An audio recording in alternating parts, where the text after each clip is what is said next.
প্রিয় দর্শক, পর্দায় আপনারা যে দম্পতিকে দেখতে পাচ্ছেন তারা হলেন আমেরিকান ইন্টারন্যাশনাল ইউনিভার্সিটি বাংলাদেশ অর্থাৎ এআইইউবি এর প্রতিষ্ঠাতা ইশতিয়াক আবেদীন এবং তার স্ত্রী সাবরিনা আবেদীন। ঢাকার অভিজাত গুলশান এলাকার অত্যন্ত প্রভাবশালী একটি জুটি হিসেবে এই ইশতিয়াক সাবরিনা দম্পতি পরিচিত।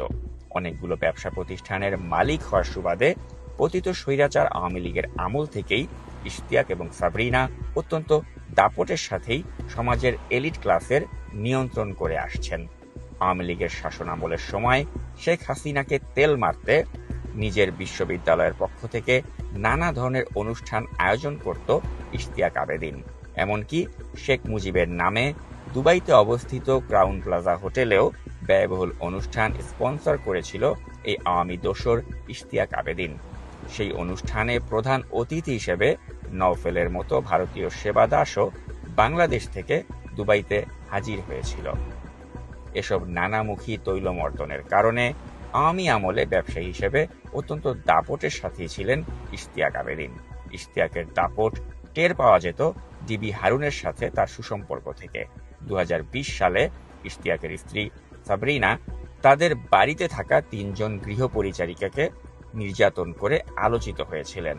জয়নব নামের একজন গৃহকর্মীকে লাথি মেরে চোখ নষ্ট করে দিয়েছিলেন সাবরিনা। পরবর্তীতে র্যাব উদ্ধার করেছিল সেই 3 হতভাগা কিশোরীকে। ওই ঘটনাতে ডিবি হারুনের সহায়তায় স্ত্রীকে মামলা থেকে রক্ষা করেন ইশতিয়াক। তাছাড়া একমাত্র ঢাকা ট্রিবিউন বাদে অন্য সবগুলো মিডিয়া থেকে সেই সংবাদটি তারা সরিয়ে ফেলাতেও সক্ষম হন। ইশতিয়াকের স্ত্রী সাবরিনা আবেদীন অত্যন্ত বেপরোয়া জীবনযাপনে অভ্যস্ত একজন নারী। নিয়মিত পুরুষদের সাথে টেনিস খেলেন এই মধ্যবয়সী নারী। ঢাকার গুলশানের ক্লাব পাড়ার নিয়ন্ত্রণ নিতেই সাবরিনা চান যেন আগামী 20 ডিসেম্বর অনুষ্ঠিত হতে যাওয়া গুলশান ক্লাবের নির্বাচনে তার স্বামী ইশতিয়াক যেন প্রেসিডেন্ট হিসেবে নির্বাচিত হন। এ কারণে ইশতিয়াকও বেপরোয়াভাবেই স্ত্রীর ইচ্ছা পূরণের লক্ষ্যে টাকা খরচ করে চলেছেন। ভারত থেকে ডিজে এনওয়াইকে এনে অনুষ্ঠান করিয়েছেন ক্লাবের সদস্যদের মনোরঞ্জন করতে। স্ত্রীর আবদার রক্ষা করতে ইশতিয়াক আবেদীন সর্বদাই সচেষ্ট থাকেন। গুলশান ক্লাবের মতো জায়গায় মাদক এবং মদের আসর ব্যাপকভাবে ছড়িয়ে দিতে বদ্ধপরিকর ইশতিয়াক এবং তার স্ত্রী সাবরিনা।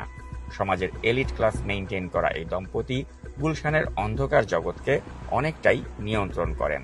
সমাজে ভদ্রতার মুখোশ ধারণ করে চলা এই দম্পতি বিশ্ববিদ্যালয় প্রতিষ্ঠা করে একদিকে যেমন ভালো দৃষ্টান্ত রেখেছেন, অন্যদিকে সন্ধ্যার পর তাদের কার্যকলাপ তাদের ডাবল স্ট্যান্ডার্ডকেই আমাদের সামনে তুলে ধরে।